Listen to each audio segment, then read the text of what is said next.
한 절씩 교독해서 읽겠습니다. 그 흩어진 사람들이 두루 다니며 복음의 말씀을 전할세 빌립이 사마리아 성에 내려가 그리스도를 백성에게 전파하니 무리가 빌립의 말도 듣고 행하는 표적도 보고 한 마음으로 그가 하는 말을 따르더라.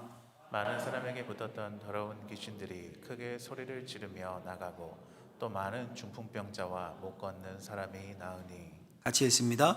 그 성에 큰 기쁨이 있더라. 아멘. 잠시 기도하겠습니다. 하나님의 말씀 앞에 있습니다. 명절 연휴를 보내고 예배자로 주의 말씀을 먹습니다.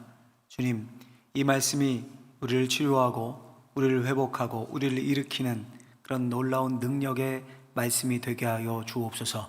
악한 사탄 마귀 틈타지 못하게 하시고 오직 성령께서 인도하시고 주관하시고 깨닫게 하시는 시간 되게 하여 주옵소서. 예수님의 이름으로 기도하옵나이다. 아멘. 오늘은 하나님의 일하심이라는 제목으로 하나님의 말씀 선포하고자 합니다. 요한복음에 보면 예수님이 이런 말씀을 하십니다. 내 아버지께서 이제까지 일하시니 나도 일한다. 하나님이 어떤 분이라고 말씀하시는 겁니까? 일하시는 하나님이시라는 거예요. 내 아버지께서 일하시니. 그 하나님의 일하시는 하나님을 어려운, 좀 신학적인 말로 어렵게 표현하면 섭리라고 합니다. 섭리. 하나님의 섭리 들어보셨죠? 섭리. 이 섭리를 교회 용어 사전에서 찾아보면 이렇게 설명이 되어 있습니다. 하나님께서 영원 전부터 혹은 창조 당시에 가지신 목적을 달성하기 위해 피조 세계 전체에 행하시는 사역의 전 내용을 섭리라 한다. 즉 하나님께서 모든 피조물을 보존하시며 세계에서 생성하는 모든 일에 행동하시며 만물을 그 정해진 목적으로 인도하시는 하나님의 사역을 말한다. 말이 좀 딱딱하고 어렵죠, 사전이니까. 근데 쉽게 설명하면 하나님이 뜻하신 바에 따라서 계획에 따라서 정하신 목적을 이루기 위해서 일하신다는 겁니다. 근데 여러분, 그 하나님의 뜻, 계획, 하나님의 일하심을 우리가 예측할 수 있습니까? 알 수 있습니까? 두 가지 대답이 이해 가능한데요. 첫 번째 대답은 예스입니다. 알 수 있다는 겁니다. 무슨 말입니까? 어떻게 알 수 있습니까? 하나님의 궁극적인 계획과 뜻, 목적, 목표를 우리가 분명히 알 수 있습니다. 뭘 통해 알 수 있습니까? 성경을 통해서. 하나님이 성경에 계시해 주셨습니다. 드러내 써 주셨어요. 복음이 땅끝까지 전파되고 예수님의 재림으로 이 세상이 완성될 겁니다. 창조부터 재림, 하나님 나라의 완성까지. 이게 하나님이 우리에게 알려주신 궁극적인 계획, 목표입니다. 이미 드러나 있습니다. 알 수 있어요. 두 번째 이에 대한 대답은 노입니다. 노. 알 수 없다는 겁니다. 또 무슨 말입니까? 예스였다 노였다가? 하나님이 우리에게 궁극적인 계획과 목표는 성경을 통해 알려주셨습니다. 계시해 주셨습니다. 그런데 그 과정을 우리가 하나하나 세밀하게 완벽하게 알 수 있습니까? 이해할 수 있습니까? 예측할 수 있어요? 없습니다. 하나님이 이사야 선지자를 통해서 이렇게 말씀하셨습니다. 이 구절 한번 읽어볼까요? 이사야서 55장 8절에서 9절 읽겠습니다. 이는 내 생각이 너희의 생각과 다르며 내 길은 너희의 길과 다름이니라. 여호와의 말씀이니라. 이는 하늘이 땅보다 높음같이 내 길은 너희 길보다 높으며 내 생각은 너희 생각보다 높음이니라. 아멘. 이 무슨 말입니까? 우리가 하나님의 일하심, 하나님의 생각, 하나님의 뜻을 완벽하게 이해할 수 없다는 겁니다. 하나님의 생각과 방법은 우리와 다릅니다. 예를 들어서요, 아빠가 한 아들에게 이야기하는 겁니다. 아들, 저기 멀리 저 언덕에 빨간 지붕집 보이지? 좋지? 우리 그 집으로 이사 갈 거다. 아빠의 최종 목적과 계획을 아이에게 드러낸 겁니다. 성경의 어려운 표현이라면 계시예요. 이게 드러냈어요. 아이가 안 겁니다. 근데 그 과정을 압니까? 어떻게 돈을 모았고 그 중에 대출은 몇 프로고 계약이 어떻게 이루어지고 명의이전은 어떻게 되고 압니까? 몰라요. 하나님의 일하심이 마치 이와 유사합니다. 여러분, 이 사실에서 우리가 하나님의 일하심, 그러니까 섭리예요. 굉장히 중요한 신학적인 개념입니다. 이 섭리에 대해서 아주 중요한 교훈을 얻을 수 있습니다. 본문을 위주로 살펴보지만 성경 전체가 말하는 바이기도 하니까 마음에 오늘 꼭 새기셨으면 좋겠습니다. 첫째는 뭐냐면 같이 한번 화면을 보고 해볼까요? 하나님은 때로 우리가 이해할 수 없는 방식으로 하나님 나라를 확장해 가신다. 하나님은 때때로 우리가 이해할 수 없는 방법, 전혀 이해할 수 없는 방법으로 하나님의 나라를 확장해 가십니다. 하나님이 그렇게 일하신다는 거예요. 우리가 여러분 사도행전을 살펴보고 있는데 앞에 나오는 사도행전이 복음서와 연결이 됩니다. 누가복음을 쓴 누가가 사도행전을 썼습니다. 제가 사도행전의 이 연속 설교를 지금 벌써 8장까지 왔는데요. 처음 시작할 때 첫 설교 제목이 뭐였냐면 사도행전은 일종의 속편이다 이거였습니다. 전혀 기억이 안 나실 것 같아요. 꽤 오래된 일이니까. 그래도 괜찮아요. 예. 계속 그래서 설교 듣는 거니까. 저희 누가복음 복음서의 속편이라는 겁니다. 복음서에서 예수님이 뭐 하셨습니까? 하나님의 나라를 선포하시고 가르치셨습니다. 하나님의 나라를 이 땅에 가져오셨어요. 그리고 하나님 나라에 운동하다가 십자가에 못 박혀 죽으셨습니다. 그렇다면 사도행전이 속편이라면 그 하나님 나라의 연장선상에 있겠죠. 그 하나님 나라의 확장에 대한 이야기가 사도행전입니다. 그 분명한 목표가 사도행전을 열자마자 딱 새겨져 있습니다. 사도행전 1장 8절. 사도행전이 요절이라고 계속 강조드렸죠. 같이 한번 해볼까요? 1장 8절을 같이 읽어보겠습니다. 오직 성령이 너에게 임하시면 너희가 권능을 받고 예루살렘과 온 유대와 사마리아와 땅끝까지 이르러 내 증인이 되리라 하시니라. 아멘. 사도행전의 큰 그림 계획이 이미 선포됐어요. 계시됐습니다. 성령이 임하시면 예루살렘과 온 유대와 사마리아와 땅끝까지 복음이 전파될 것입니다. 하나님의 나라가 그렇게 확장된다는 겁니다. 그런데 그 방식이 어떻습니까? 계획은 선포됐어요. 뜻을 알았어요. 하나님이 어떻게 일하십니까? 하나님이 오늘 본문 1절 사도행전 8장 1절 말씀을 한번 읽어볼까요? 8장 1절을 우리 화면을 보고 한번 읽어보겠습니다. 사울은 그가 죽임당함을 마땅히 여기더라. 그날에 예루살렘에 있는 교회에 큰 박해가 있어 사도 외에는 다 유대와 사마리아 모든 땅으로 흩어지니라. 아멘. 여러분 잘 보십시오. 사도행전 1장 8절에 나온 지명들이 다 나오죠. 지금 보니까 8장 1절에 예루살렘 나오고 유대와 사마리아 모든 땅으로 흩어졌다. 하나님의 최종 목표대로 움직이는 것 같습니다. 근데 그 중간에 어떤 구절이 나옵니까? 이런 구절이 나와요. 큰 박해가 있어. 큰 박해가 있어. 그러니까 하나님이 뭘로 일하신 겁니까? 큰 박해로 일하셨습니다. 여러분 한번 이 구절을 쏙 빼내고 이런 걸 삽입하는 거예요. 큰 기적이 있어. 혹은 큰 축복이 있어. 이러면 얼마나 좋아요. 구절이 이렇게 되어 있는 겁니다. 그날에 예루살렘에 있는 교회에 큰 기적과 큰 축복이 있어서 사도 외에는 다 유대와 사마리아 모든 땅으로 흩어지니라. 그 기적과 축복 전하기 위해서.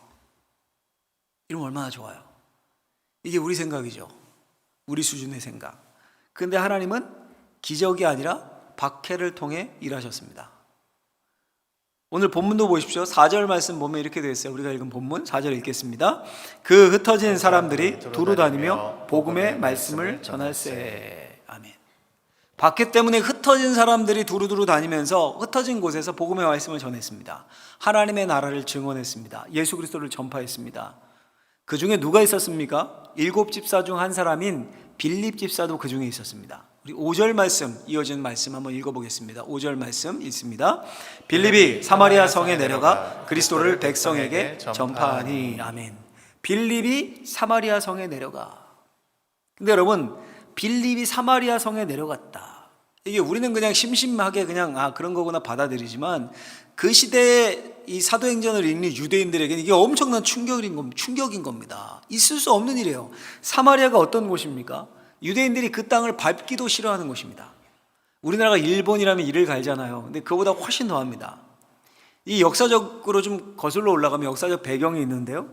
원래 이스라엘은 하나의 나라였죠.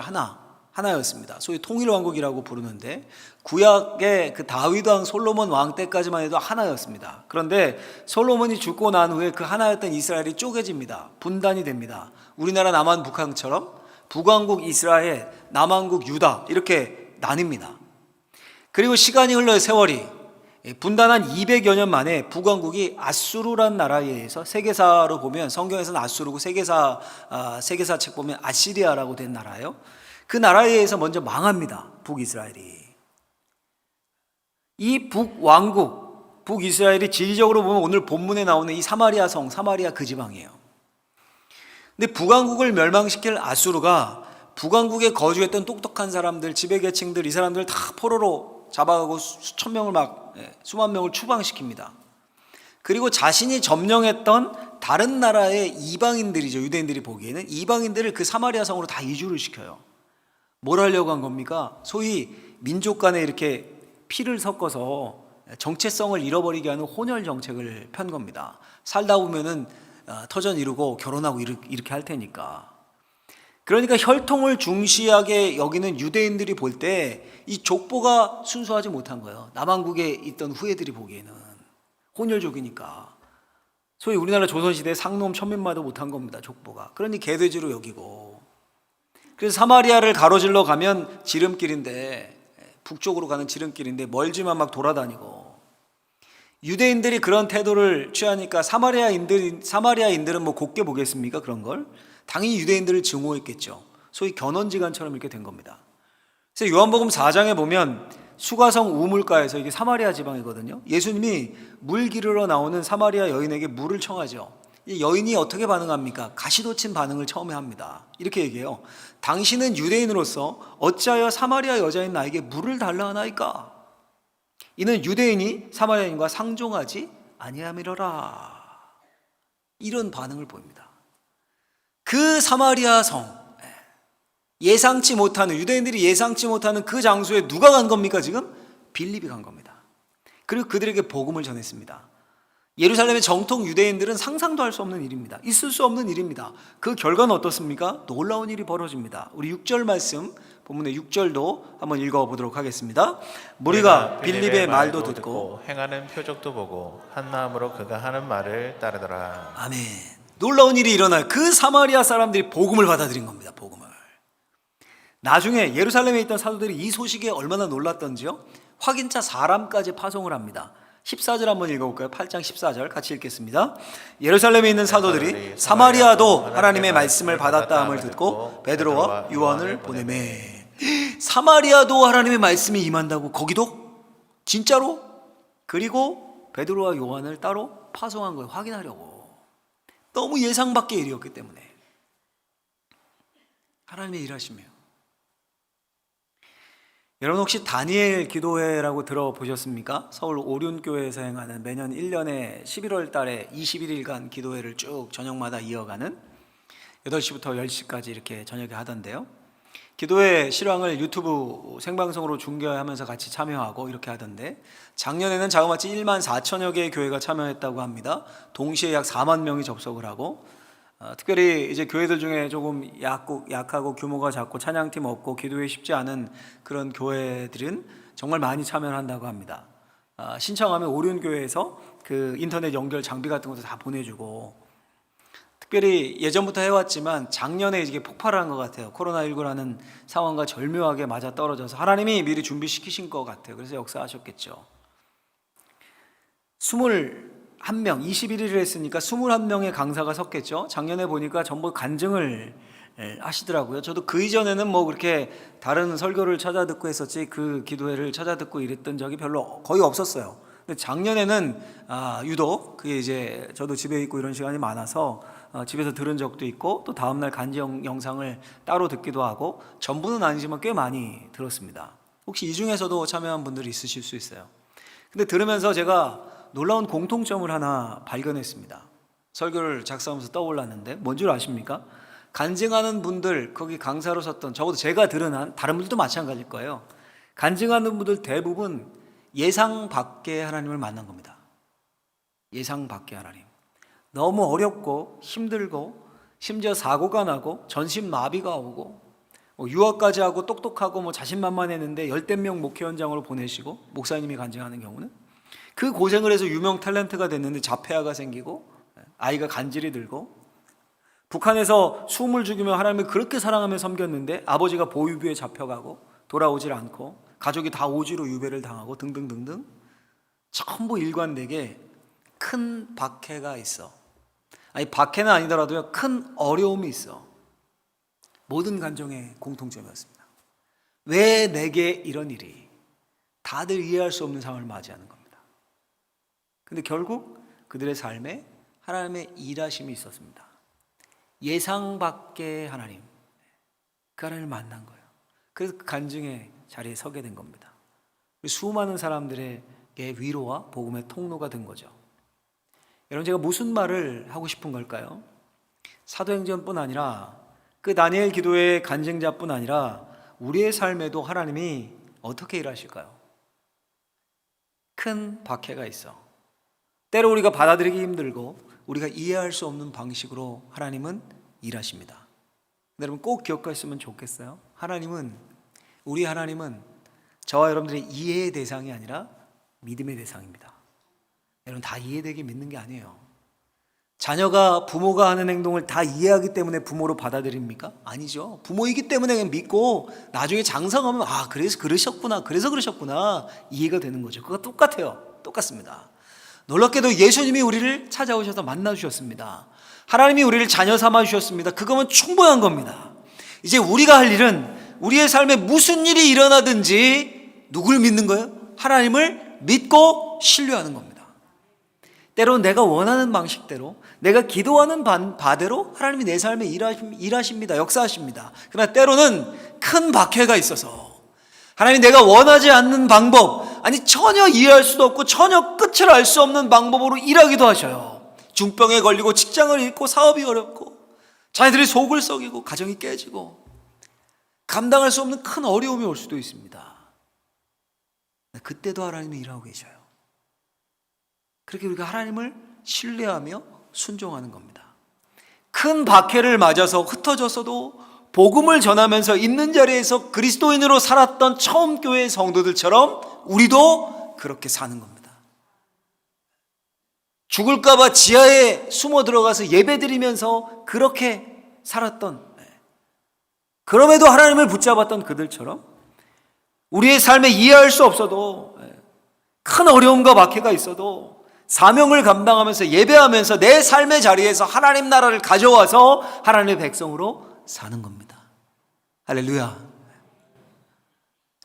그러면 그렇게 살면 그 끝은 어떨까요? 그 끝은 오늘 본문 우리가 지금 마지막 절 8절에 이렇게 되어 있어요. 8절 말씀 한번 읽어보겠습니다. 그 성에 큰 기쁨이 있더라. 할렐루야. 짧고 굵죠. 그 성에 큰 기쁨이 있더라. 우리 삶에 하나님이 큰 기쁨을 가져오실 줄로 믿습니다. 우리 가정에 큰 기쁨이 있게 되고 우리 교회에 큰 기쁨이 있게 됩니다. 복음으로 인한 기쁨, 믿음으로 인한 기쁨. 간절히 바라건대 저와 여러분들의 삶에 이런 큰 기쁨을 하나님이 더해 주시기를 예수님의 이름으로 축원합니다. 축원합니다.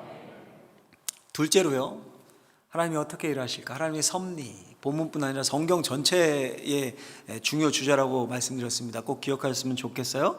둘째 같이 한번 읽어보겠습니다. 하나님은 다양한 상황 속에서 다양한 결과들을 내며 일하신다.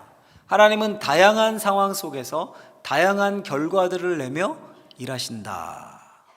여러분, 이게 무슨 말일까요? 다양한 상황 속에서 다양한 결과를 내며 일하신다. 예를 하나 들어드리면요, 작년에 그 애플이라는 회사 아시죠? 미국에서 제일 큰 회사 중 하나, 세계에서 제일 좋은 회사라고 하는 스마트폰 만드는 회사 아닙니까? 작년에 스마트폰 아이폰 12를 이렇게 출시를 했습니다. 신제품으로. 이런 기사가 실렸어요. 그 최신 아이폰을 분해를 한 겁니다. 분해를. 애플은 미국 기업이니까 미국에서 만들까요? 다?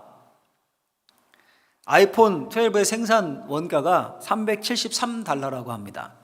근데 그 중에 다 분해를 해보니까 사용된 한국 부품이 27.3%, 가격 비중에서 놓고 볼 때 미국산은 25.6%, 일본산은 13.2%, 대만산은 12.1%, 중국산은 4.7%라고 그래요. 분석해보니까. 그게 무슨 말입니까? 아이폰 그거 한 대 만드는데 한국에서, 미국에서, 일본에서, 대만에서, 중국에서 일하는 거예요. 각자 부품을 열심히 만들어서 합쳐놓은 것이 뭐예요? 아이폰인 겁니다. 우리 하나님이 일하심이 마치 이와 유사합니다. 더 복잡하고 더 다양합니다. 우린 여러분 이기적이잖아요. 우린 이기적이어서 저도 그래요. 늘 나 자신에게 먼저 집중합니다. 나 자신에게만 집중해요. 어려움이 오고 일이 안 될 때, 하나님은 도대체 내 삶에서 뭐라고 계시는 건가? 하나님이 일하지 않으시는 것 같습니다. 마치 하나님이 나만 특별히 대우하고 내게만 관심이 있어야 하는 분쯤으로 여겨요. 근데 우리 하나님은 온 우주 만물을 다스리시는 거예요. 온 우주 만물을. 한번 생각해 보십시오. 우리가 기도하는 것들을. 하나님 나 1등하게 해주세요. 누군가 2등이 있는 거잖아요. 그렇죠? 그 친구가 그리스도인이라면 기도 안 하겠습니까? 하나님 나 1등하게 해주세요. 누구 기도는 들어주시고 누구 기도는 안 들어주신 거잖아요. 그렇죠? 근데 나에게만 집중하게 되면 이게 이해가 안 돼요. 근데 하나님은 온 우주 만물을 다스리신다니까요. 하나님은 한순간에 한 가지 일만 하시는 분이 아닙니다. 여러분 최근에 본 스데반 집사의 이야기를 한번 생각해 보십시오. 7 집사로 세우셨습니다. 스데반 설교로 인해서 예루살렘 교회 성도들이 큰 은혜를 받고 유익을 얻었습니다. 근데 얼마 있다가 순교했어요. 얼마 있다가 불과. 경건한 사람들이 스데반 집사의 시신을 메고 나갔습니다. 그들의 마음이 어땠을까요? 무거운 마음에 의문이 들지 않았을까? 아니 이게 뭔가 이게 무슨 일인가? 이렇게 죽이실 거, 이렇게 금방 임직했다 금방 죽이실 거 왜 하나님이 스데반 세우셨나 이거? 왜 하필 스데반에게 이런 일이 일어난가? 이런 의문이 들지 않았겠습니까? 근데 여러분 그 다음에 누가 등장합니까? 뜬금없는 이름이 8장을 시작하자마자 등장을 하죠. 1절 말씀 다시 한번 앞부분만 우리 읽어보겠습니다. 사울은 그가 죽임당함을 마땅히 여기더라. 아멘. 사울이 등장해요. 뜬금없이. 스데반을 죽이는데 앞장섰던 사람입니다. 그러면서 스데반의 순교에 큰 충격을 받았습니다. 이제 하나님이 사울의 삶에 일하기 시작하신 겁니다. 또 무슨 일이 생깁니까? 앞에서 계속 본 것처럼 큰 박해가 생깁니다. 그리고 흩어진 사람들이 등장해요. 그리고는 또 누가 나와요? 5절 6절 오늘 본문 다시 한번 읽어보죠. 빌립이 사마리아 성에 내려가 그리스도를 백성에게 전파하니 무리가 빌립의 말도 듣고 행하는 표적도 보고 한 마음으로 그가 하는 말을 따르더라. 아멘. 누가 등장합니까? 빌립이 등장해요. 빌립을 통해 믿는 자들의 수가 늘어납니다. 상상할 수 없었던 사마리아 그 땅에 복음의 역사가 나타납니다. 그뿐입니까? 8장 뒤에 가면 더 놀라운 일이 나타나요. 빌립이 에티오피아의 내시 재무부 장관이었어요. 에티오피아에 그 내시를 만나게 되고 복음을 전합니다. 에티오피아면 아프리카잖아요. 복음이 아프리카까지 전해지는 거예요. 무슨 말입니까, 여러분? 하나님이 다양한 상황 속에서 다양한 방법으로 일하시고 결과를 내고 계시는 겁니다. 그 계시된 하나님의 계획을 향해 모아가시는 거예요. 그 결과를. 그렇죠? 여러분 이 하나님의 섭리를 하나님의 일하심을 우리가 믿어야 되는 거예요. 또 하나 예를 한번 들어볼까요? 성경에서 창세기에 여러분 요셉을 한번 생각해 보십시오. 요셉이 12형제 중 하나였습니다. 형들에게 배신을 당해서 12형제 중 11번째 아니었습니까? 배신당해서 웅덩이에 던져지고 이집트 노예 상인들에게 팔려가서 이집트 노예로 팔려가죠. 노예 생활 중에 그 집 안주인 겁탈하려 했다는 누명 쓰고 감옥에 갇힙니다. 계속해서 내리막길입니다. 여러분 도대체 하나님은 뭘 하신 겁니까? 제가 요셉이고 여러분들이 요셉이라면 아니 하나님 나한테 그 당시 그 시점에 아니 하나님 나한테 왜 이러시는 건가? 도대체 내 삶에 하나님은 어디 계시는가? 청소년기였는데 사춘기인데 충분히 불만 가질 수 있지 않습니까? 근데 여러분 하나님의 궁극적인 목표는 뭐였습니까? 요셉만 잘 먹고 잘 살게 하는 게 목표였습니까? 요셉이 애굽의 총리 만드는 게 하나님의 목표였을까요? 그게 아니에요. 그 갈라진 가정, 그 깨어진 가정을 회복시키셔서 그 가문을 통해서 이스라엘 민족을 만드는 것이 하나님의 목표고 계획이었습니다. 그 요셉 가정을 한번 생각해 보십시오. 아버지 야곱은 요셉만 편애했습니다. 요셉만. 당연히 형들이 불만이 가득했겠죠. 다 또 배다른 자식들이었습니다. 야곱의 아내가 4명이나 됐어요. 4명. 그 시대는 일부 일처제 시대가 아니니까 일부 다처제도 허용이 되는 시기니까 서로 시기 질투가 가득했습니다. 오죽했으면 동생을 죽이려고 아무리 배다른 동생이지만 구덩이에 던져놓고 노예로 팔았겠습니까? 그럼 여러분 요셉은 낫습니까? 요셉은 엄청난 하나님의 사람입니까? 어린 요셉에게 2가지가 부족했습니다. 2가지가. 하나는 지혜가 부족했고 또 하나는 참을성이 부족했습니다. 요셉이 이상한 꿈, 좀 비범한 꿈을 꾸지 않습니까? 징조가 있는 꿈을 꿨는데 밭이 있고 밭에 곡식단들이 쫙 있는데 11단의 곡식단이 자기 곡식단에게 절을 하는 거예요. 다. 그 꿈을 꾸자마자 형들에게 입을 놀립니다. 이렇게 입을 놀려요. 내 단은 일어서고 당신들의 단은 내 단을 둘러서서 절하더이다. 그리고 또 다른 꿈을 꿔요. 그리고 또 즉시 나불나불 형들에게 해와 달과 11별이 내게 절하더이다. 해, 달, 이제 형들뿐 아니라 아버지 어머니들도 자기에게 절한다는 거예요. 자기에게. 형들의 반응이 어땠습니까? 이렇게 돼 있어요. 형들의 반응에 대해서 이렇게 써 있습니다. 그의 꿈과 그의 말로 말미암아 그를 더욱 미워하더니. 여러분 얼마나 경솔합니까? 그런 말 형제들이 들으면 당연히 시기 질투 날 거 아닙니까? 좀 참고 그냥 징조에 있는 꿈이면 마음에 간직하지. 나불나불 참지 못하고. 안 그래도 아버지가 편애하는데 자기 혼자 좋은 옷 입고 다니는데 명품 옷. 여러분 이런 깨어진 가족을 이 모두를 하나님이 회복시키려고 하신 거예요. 요셉이 노예로 감옥에 갇혀 있는 동안 하나님은 아무 일도 안 하셨습니까? 그 야곱 가정에 일하셨습니다. 요셉을 노예로 판 후에 형들은 죄책감에 시달렸습니다. 나중에 흉년이 들죠. 흉년이 들어서 먹고 살 것이 없으니까 이제 요셉이 이제 총리가 된 때예요. 애굽의 총리가 이집트의 높은 사람이 됐습니다. 먹고 살 게 없어서 그리로 곡식을 사러 가지 않습니까? 형들의 반응이 어떻습니까? 요셉이 그 형들을 자기 나라를 염탐하러 온 스파이로 몰아요. 막 변장을 하고 외모가 변했던 것 같아요. 이집트에 복장을 하고 했으니까 형들이 못 알아봤어요. 너희들 스파이지에서 스파이로 봅니다. 그러면서 함께 온 베냐민 막내를 두고 가고 너희들 가서 아버지 데리고 와라. 그래서 너희가 스파이가 아닌 것을 그냥 일가족인 것을 증명하라. 그렇게 하자 형들이 어떻게 말하냐면 어떻게 대꾸하냐면 그 대목을 한번 읽어보면 같이 한번 읽어보겠습니다. 창세기 44장입니다. 우리가 내 주께 아뢰되 우리에게 아버지가 있으니 노인이요 또 그가 노년에 얻은 아들 청년이 있으니 그의 형은 죽고 그의 어머니가 남긴 것은 그뿐이므로 그의 아버지가 그를 사랑하나이다 하였더니 우리가 내 주께 말씀드리기를 그 아이는 그의 아버지를 떠나지 못할지니 떠나면 그의 아버지가 죽겠나이다. 아멘. 뭐라고 하는 겁니까? 자기 가족사를 쭉 이야기하고 막내 베냐민 두고 가면 아버지가 죽는다고 야곱을 걱정합니다. 예전에 요셉을 그냥 그냥 무차별 그냥 그렇게 구덩이에 던졌던 형들이라고는 상상할 수 없는 그런 반응이에요. 그뿐입니까? 또 이렇게 얘기해요. 44장 33절에 보면 창세기 같이 한번 읽어보겠습니다. 이제 주의 종으로 그 아이를 대신하여 머물러 있어 내 주의 종이 되게 하시고 그 아이는 그의 형제들과 함께 올려 보내소서. 아멘. 무슨 말입니까? 베냐민 대신에 자신이 인질로 잡혀 있겠다는 거예요. 스파이로 지금 2명 쓴 상황이고 목숨이 경각에 달려 있는 거잖아요. 그런데 지금 상황이. 그런데 아버지와 동생을 위합니다. 이 대목에서 요셉이 눈물을 억제하지 못하고 눈물을 터뜨리고 내가 요셉입니다. 자신의 정체를 밝히죠. 그 나중에 요셉이 이렇게 고백합니다. 창세기 50장 20절에 보면 같이 한번 읽겠습니다. 당신들은 나를 헤아려 하였으나 하나님은 그것을 선으로 바꾸사 오늘과 같이 많은 백성의 생명을 구원하게 하시려 하셨나니. 아멘. 무슨 말입니까? 하나님의 섭리 가운데서 하나님은 그것을 이렇게 말하죠. 하나님의 섭리 가운데서 요셉뿐 아니라 형제들, 가족들 그리고 심지어 많은 백성을 구원하는 일을 행하셨다는 겁니다. 그 여러분 요셉이 노예로 감옥에 죄수로 있었을 때 하나님이 일하지 않으신 겁니까? 일하신 겁니다. 형들의 삶에, 야곱의 삶에, 보디발의 집에 여기저기 하나님이 일하신 겁니다.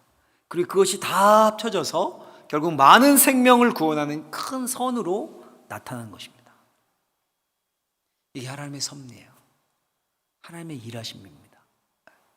내 삶에 하나님이 일하지 않는 것 같습니까? 일하고 계셔요. 어디에선가 어느 구석에선가 하나님이 움직이고 계십니다. 일하고 계십니다. 윌리엄 쿠퍼라는 시인이 있습니다. 영국 사람인데 영국의 유명한 시인인데요. 이렇게 생긴 분이요. 18세기 사람입니다. 가문이 좋았습니다. 아버지가 성직자였고 어머니가 왕족 출신이었으니까 가문이 엄청 좋은 거죠. 근데 몸이 늘 아프고 성격이 소심했습니다. 법률을 공부했다고 하는데 우울증과 무대 공포증 때문에 한 번도 법정에 서지 못했다고 해요. 6살 때 어머니가 죽습니다. 그게 큰 트라우마로 남아서 여러 번 자살을 시도하고 또 정신병원에 4번이나 갔다고 하니까 뭐 말 다 했죠. 그 인생이 얼마나 비참했는지. 근데 이랬던 쿠퍼가 33살에 예수님을 만납니다. 예수님을. 큰 은혜를 받아요. 그리고 놀라운 섭리 가운데 존 뉴턴 목사님을 만나요. 존 뉴턴 목사님이라고 들어보셨습니까? 예배 때 많이 나오죠. 나 같은 죄인 살리신 어메이징 그레이스, 그 나 같은 죄인 살리신을 지은 목사님이에요. 이 뉴턴 목사가 시골 마을 올리라는 곳에 같이 가자. 쿠퍼에게 제안을 해요. 그리고 같이 가서 쿠퍼에게 그 시골 마을 올리라는 곳에 집을 마련해 줍니다. 그리고 쿠퍼의 삶이 달라지기 시작해요. 뉴턴이 권유합니다. 시를 써보는 게 어떻겠냐. 찬송시를 작사하기 시작합니다. 새 찬송가 258장 샘물과 같은 보혈은 찬양하시죠. 샘물과 같은 보혈은 이게 쿠퍼의 찬송시입니다. 근데 많은 교회 음악 교수님들은 쿠퍼의 또 다른 대표 찬송시로 주 하나님 크신 능력이라는 곡을 뽑습니다. 예전 찬송가엔 이게 있었는데 새 찬송가로 되면서 이게 빠졌어요. 이걸 굉장히 아쉬워하는 전문가들이 많은데 이 찬송가에 주 하나님 크신 능력이라고 되어 있는데 번역을 이렇게 해놨는데 이걸 원제목이 뭐냐면 이거예요. God moves in a mysterious way. 그러니까 그대로 직역한다면 신비한 방법으로 일하시는 하나님, 주 하나님 크신 능력, 이렇게 의역해 놓은 거고, 직역하면 신비한 방법으로 일하시는 하나님. 뭘 노래했는지 확 감이 오시죠? 하나님의 측량할 수 없는 섭리, 신비하신, 예상 밖의 일하신 하나님, 다양한 방법 속에 다양한 결과를 내신 하나님. 지금까지 여러분 들으셨던 설교를 쭉 한번 떠올리시면서 가사를 한번 음미해 보십시오. 오늘 설교 전체의 요약과 다름없어요. 제가 한번 읽어드리겠습니다. 주 하나님 크신 능력 참 신기하도다. 바다와 폭풍 가운데 주 운행하시네. 참 슬기로운 그 솜씨 다 측량 못하네. 주님 계획한 그 뜻은 다 이루어지도다. 검은 구름 우리들을 뒤엎을지라도 그 자비하신 은혜로 우리를 지키네. 어둠에서 소경같이 나 헤맬지라도 주 나를 불쌍히 보사 앞길을 비추리. 할렐루야. 나중에 이 쿠퍼와 뉴턴 목사님이 이 올리라는 시골 마을에서 매주 기도회를 열면서 그 기도회를 위한 찬송시를 계속 써나갑니다. 나중에 그 찬송들이 어려운 환경에 있는 올리 사람들만의 찬송 모음집이 돼요.